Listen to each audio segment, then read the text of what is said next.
वफाकी वजीर दाखिला मोहसिन नकवी ने कहा है कि इस्लामाबाद की सड़कें खोल दी गई हैं। 31 दिसंबर के बाद अफगान शहरी बगैर NOC इस्लामाबाद की हदूद में नहीं रह सकेंगे। इस्लामाबाद में रहने के ख्वाहिशमंद अफगान शहरियों को डिप्टी कमिश्नर से NOC लेना होगा। इस्लामाबाद में सहाफियों से गुफ्तगू के दौरान मोहसिन नकवी ने कहा कि PTI की जानिब से हलाकतों का प्रोपेगेंडा किया जा रहा है, जबकि सहाफी वहाँ खुद मौजूद थे। अगर कोई गोली चलती तो सारी दुनिया में शोर मच जाता। PTI वाले खुद पूरी दुनिया में फैला देते। पुलिस एहलकारों को असला तो दिया ही नहीं गया था, इनके हाथों में डंडे थे। उन्होंने कहा कि एक ही तरजीह है कि जिंदगी मामूल पर आ जाए। जो थोड़ी बहुत चीजें रह गई वो शाम तक रूटीन पर आ जाएंगी। वजीर दाखिला का कहना था कि किसी पुलिस वाले के पास गन नहीं थी। प्रोपेगेंडा किया गया कि 33 लाशें एक अस्पताल में हैं। उन्हें अपनी शर्मिंदगी छुपाने का कोई तरीका नहीं मिल रहा। वफाकी वजीर दाखिला मोहसिन नकवी ने एक सवाल का जवाब देते हुए कहा कि भगोड़े कल जब से वहाँ से भागे हैं तो प्रोपेगेंडा शुरू कर दिया कि 33 लाशें एक अस्पताल में मौजूद हैं। अगर कोई मरा है तो इसका नाम ही बता दें। हमने जब पूछा तो किसी अस्पताल में कोई लाश नहीं थी। हमें नाम बताएं कौन किस मकाम पर मारा गया। उन्होंने कहा कि बास लोग पत्थर लगने से जख्मी जरूर हुए होंगे। पुलिस और फोर्सेस के एहलकार भी जख्मी हुए हैं। ताहम मुजाहिरीन की हलाकतों का दावा बेबुनियाद है। उन्होंने कहा कि पुलिस मुजाहिरीन पर आंसू गैस फेंक रही थी तो एहतजाज करने वालों ने भी शेल चलाए। इन लोगों ने कितने शेल चलाए वो हम बता देंगे। हम तो कहते हैं कि भाई कौन मारा गया इसका नाम ही बता दें। हम हाई कोर्ट में मुजाहिरीन के हवाले से जामिया रिपोर्ट जमा करवाएंगे। जबकि IG इस्लामाबाद अली नासिर रिजवी का कहना है कि PTI के एहतजाज के दौरान 3 दिन में 994 मुजाहिरीन को गिरफ्तार किया गया, जबकि 210 गाड़ियां और बड़ी तादाद में असला पकड़ा गया है। बुध को कमिश्नर इस्लामाबाद मोहम्मद अली रंधावा के साथ मुश्तरका प्रेस कॉन्फ्रेंस करते हुए IG अली नासिर रिजवी का कहना था कि एहतजाज और दहशतगर्दी अलग अलग चीज है। एहतजाज को किसी सूरत दहशत गर्दाना कार्रवाई से नहीं मिलाया जा सकता। अपनी बात बताने और जायज बात के लिए पुरअमन एहतजाज किया जाता है।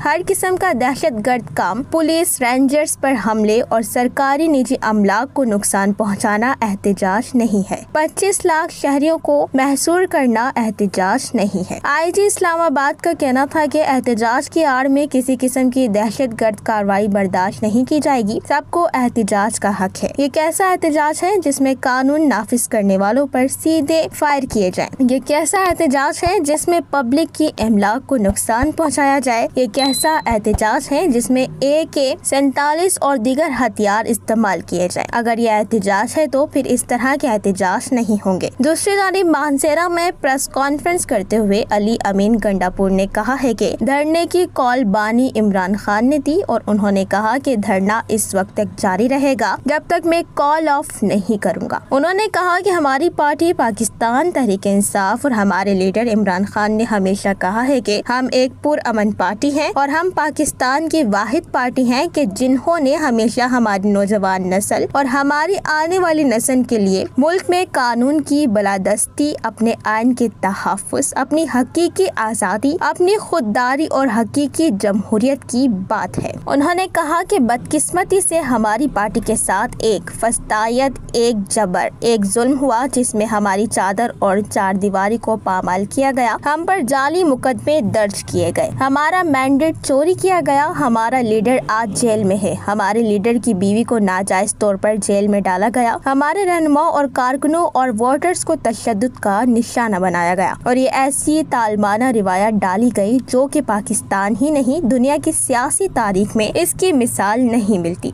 फिर भी हम पुरअमन होकर अपने हक की बात कर रहे हैं। इनका कहना था कि अपने जायज हकूक की बात कर रहे हैं। जब भी हम जलसे की बात करते हैं तो हमें इजाजत नहीं दी जाती। जब पुरअमन एहतजाज की बात करते हैं तो हमें इजाजत नहीं मिलती और जब हम अदालतों से इंसाफ लेने जाते हैं तो ना हमें अदालतों से इंसाफ मिल रहा है। इस वक्त ना ही असेंबली का फ्लोर या पार्लिमान का तकद्दुस है, ना इसका इस मुल्क में कोई एहतराम रह गया है।